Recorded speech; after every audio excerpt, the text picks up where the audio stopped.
दरम्यान मुंबई मनपा निवडणुकीच्या रणधुमाळीमध्ये राज ठाकरे आणि उद्धव ठाकरेंची संयुक्त मुलाखत झाली।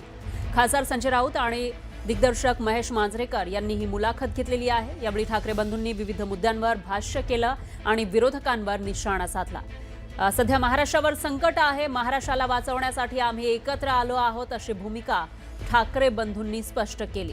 मुंबईत बाहेरून येणाऱ्यांचे लोंढे वाढतायत, त्याचबरोबर त्यांची दादागिरी सुद्धा वाढतीये अशी टीका राज ठाकरेंनी केली। तर मुख्यमंत्री फडणवीस आणि उपमुख्यमंत्री एकनाथ शिंदेंवर सुद्धा ठाकरेंनी हल्ला चढवला।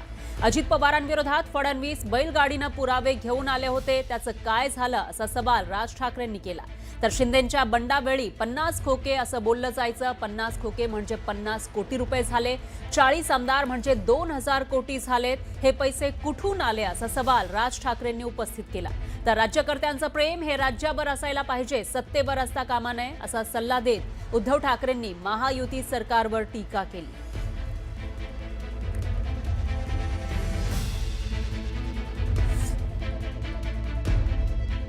आज संकट महाराष्ट्रावरती आहे, मुंबईवरती आहे, महाराष्ट्रातल्या अनेक शहरांवरती आहे आणि जे संकट आहे हे मराठी माणसाला समजलेलं आहे की काय प्रकारचं आहे आणि काय प्रकारचं राजकारण महाराष्ट्रामध्ये सुरू आहे। मला असं वाटतं की ती एकच गोष्ट ही या एकत्र येण्याचं सर्वात महत्त्वाचं कारण आहे। आज हा आमच्या अस्तित्वाचा विषय नाही आहे, आज हा महाराष्ट्रातल्या मराठी माणसाच्या अस्तित्वाचा विषय आहे।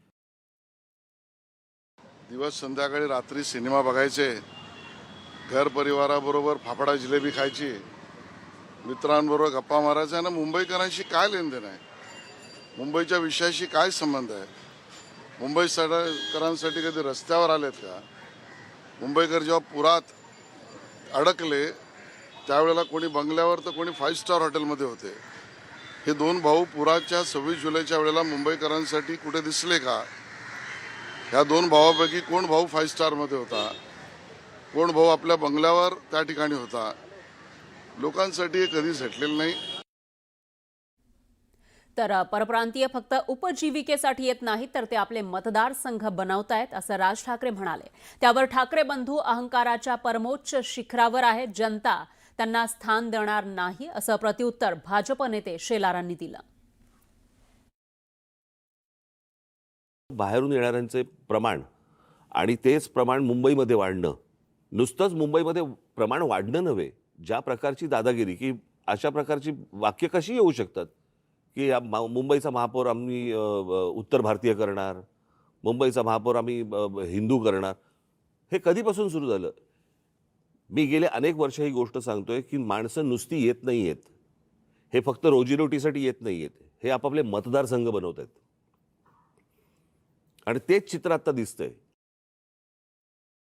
आजही दोन्ही ठाकरे बंधू आणि त्यांचा पक्ष अहंकाराच्या परमोच्च बिंदूवर बसलेले आहेत। जणू काही आम्ही म्हणजेच मराठी, आम्हीच म्हणजे मुंबई, आम्ही म्हणजेच मुंबईकर या भावनेतने ते बोलतायत आणि या अहंकाराला मुंबईकर स्थान देणार नाही। ही निवडणूक मराठी संस्कृतीची, महाराष्ट्राच्या विकासाची, मुंबईच्या विकासाची आणि यामध्ये मोदीजी, देवेंद्रजी, एकनाथ शिंदेजी यांच्याबरोबर मुंबईकर आहेत। तर मुंबईला राज्यापासून तोडण्याचा केंद्रातील सत्ताधाऱ्यांचा डाव आहे अशी टीका राज ठाकरेंनी केली। दरम्यान मुंबई महाराष्ट्रापासून वेगळं करण्याचा विषयच नाही, त्यांच्या पक्षाच्या अस्तित्वाचा प्रश्न आहे असं प्रत्युत्तर भाजप नेते शेलारांनी दिलं। जुनी जखम जी आहे ना, जुन्या ज्या गोष्टी आहेत ना की मुंबई महाराष्ट्रापासून स्वतंत्र करणं, वेगळी करणं, हे जे जुनं स्वप्न आहे ते कसं पूर्ण करता येईल याच्यासाठीची ही सगळी खटाटोप या लोकांचा चालू आहे। आणि मला असं वाटतं ते वातावरण जे संयुक्त महाराष्ट्राच्या वेळेला होतं की जी मुंबई वेगळी करणं किंवा स्वतंत्र करणं किंवा गुजरातने मागणं, तेच वातावरण मला असं वाटतं आज आहे। आणि आज अशी परिस्थिती आहे, केंद्रात ते आहेत ज्यांची इच्छा आहे, राज्यात ते आहेत आणि महानगरपालिकांमध्ये पण जर उद्या ते आले तर मला असं वाटतं आपण त्याच्यानंतर मराठी माणूस काहीच करू शकणार नाही।